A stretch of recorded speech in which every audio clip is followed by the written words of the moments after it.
The first game of my senior year, I'm in great shape. But unfortunately, I broke my foot. I had never been hurt a day in my life. My very first game, I broke my foot. I threw me a pity party. My trainer came to me and says, Walter, we can get you back for the Big Ten season. We can get you back, son. We can get you right back in 5 weeks. I said, Roger, when I come out of surgery, I want you to take me to the stationary bike, put me on the bike and take my cast to the pedal. But Walter, when you come out of surgery, you're gonna be on morphine and you won't feel like it. Go back and rest. I said, Roger, I don't have time to rest. Can you do that favor for me? Can you take me to the stationary bike, put me on the bike and take my cast to the pedal? As soon as surgery was over, he carried me to the stationary bike, put me on that bike and he take my cast to the pedal, and I had a customary workout that was symbolic that I don't have time to rest. I had tears in my eyes as I pedaled that bike, and I thought to myself, I can't quit. I can't give up. I came back in 6 weeks. We playing against the Ohio State Buckeyes on national TV. They had a guy named Jimmy Jackson at that time. On national TV, me and Jimmy Jackson are going at it. In the first half, I had 15 points, 5 rebounds, and 5 assists. And as the first half ran out, I pulled up for my patented baseline jump shot, and I felt my foot break again. I've been trained to follow through.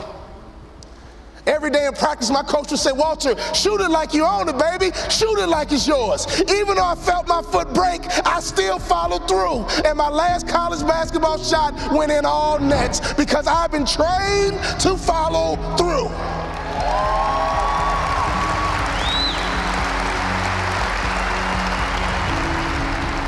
You have to be disciplined every single day and train yourself to follow through on all your fundamentals, and that's how you're going to be successful. You have to do it when you don't feel like it. You have to do it when you feel discouraged. You have to do it when you don't feel healthy. You have to do it when you're under the weather. Every single day, you have to train yourself to focus and commit to your business and follow through.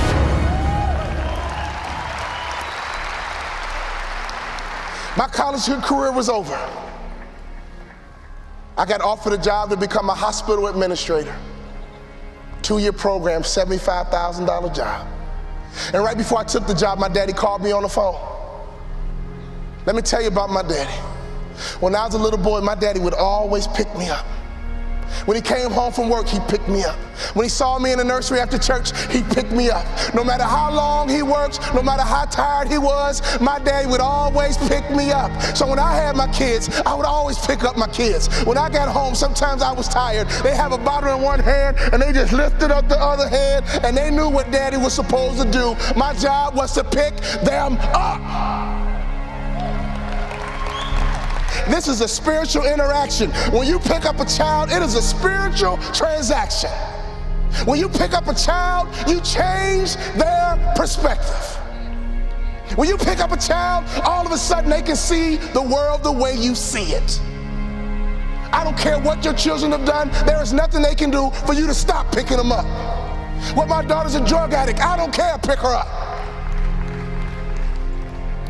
My son messes up, I don't care, pick him up. I don't care. You pick them up.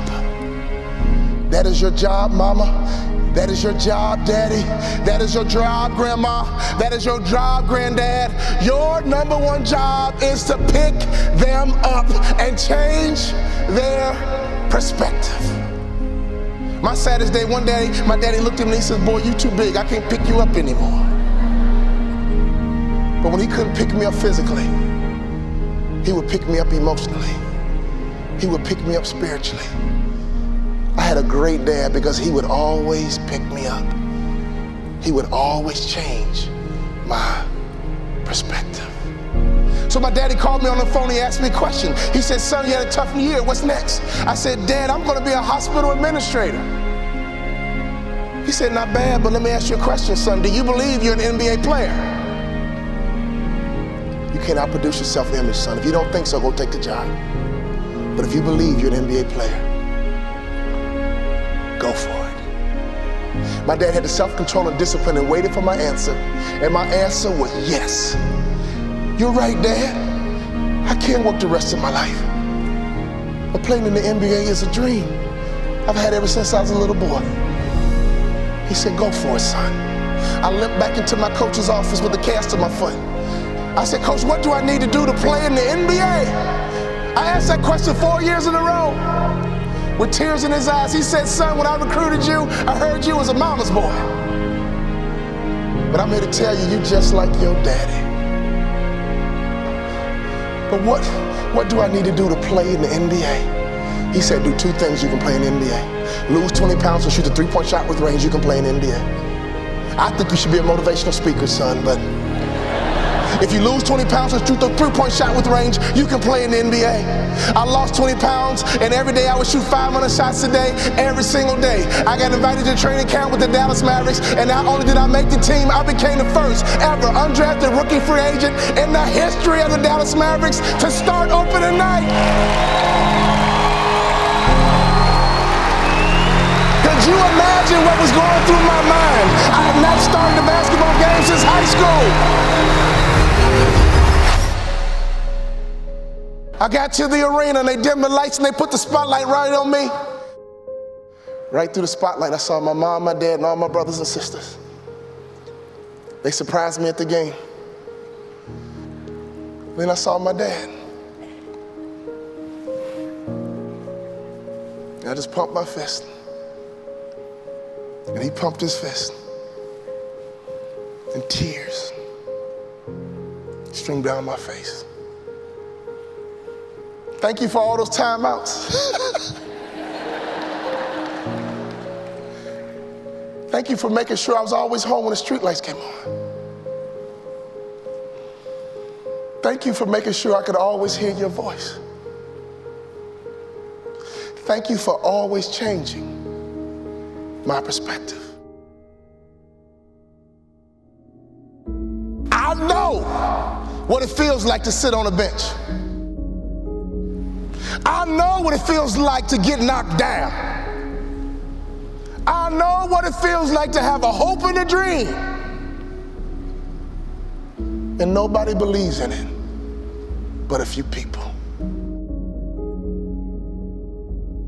Go for your dreams. Don't live life with regrets. Go for your dreams. Don't live life with regrets. Go for your dreams. Don't live life with regrets. I could always hear my daddy's voice. You have children, you have grandchildren. Can your children and grandchildren hear your voice?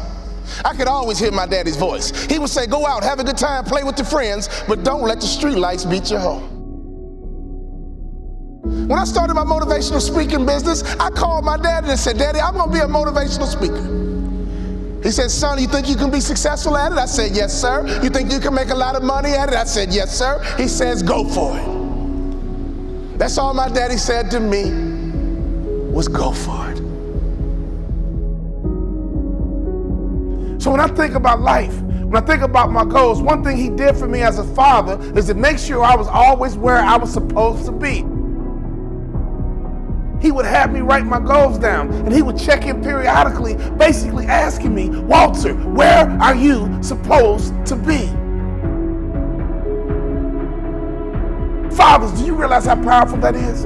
If you ask that question of your kids, what are your goals? What are your future? Who do you want to be when you grow up? And every now and then check in by asking a simple question. Where are you supposed to be? The bell is ringing, and I came to ring your bell and ask you the question, Father, where are you supposed to be? And ask that question to your children. Where are you supposed to be? And don't you quit until you're number one.